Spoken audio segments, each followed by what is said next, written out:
Okay, so we're going to solve some equations. And we're going to use the one-to-one property of exponential functions.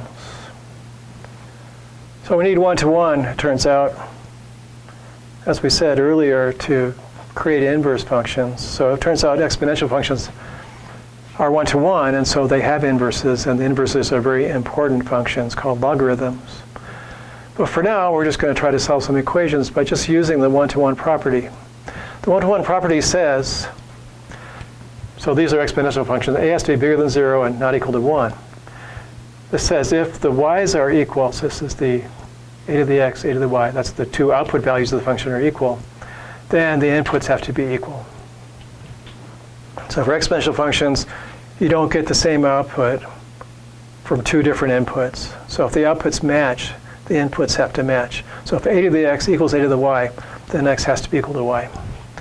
So we use the strategy when we have an equation to write both sides as powers of the same number. And then we can set the exponents equal and solve that equation. And that enables us to solve many exponential equations. You have to recognize both sides as being powers of some same number. So our first example here is 2 to the x is 8. 8 is a power of 2, so both sides are powers of 2. So I go 2 to the x. 8 is 2 cubed. So you go x is 3. So the solution set is just x equal to 3. Solution x is 3. Over here, I've got 5 to the x plus 3, and I got 1/25. I imagine both sides are powers of 5. A little scratch work says 25 is 5 squared. 1 over 25 then is 5 to the minus 2. That negative exponent corresponds to a reciprocal.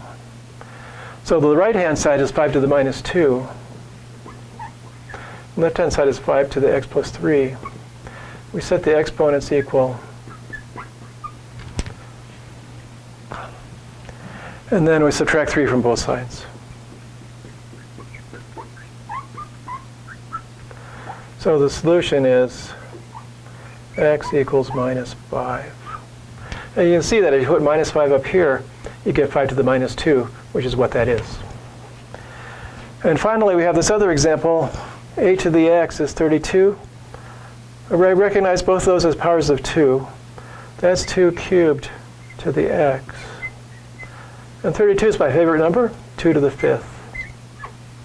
I just like that number. And then we use the rules for exponents here. A power to a power, the exponents multiply. So that's 2 to the 3x. It's 2 to the 5th. Set the exponents equal. Solve for x, divide by 3.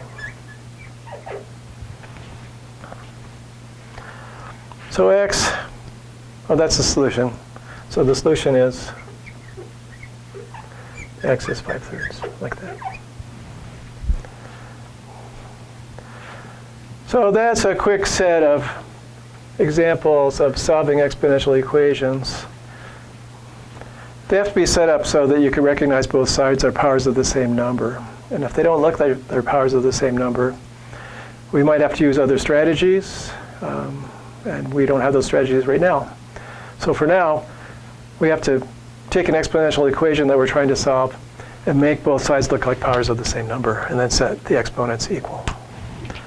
Okay, I think we've got one more slide. It has to do with modeling with exponential equations or exponential functions.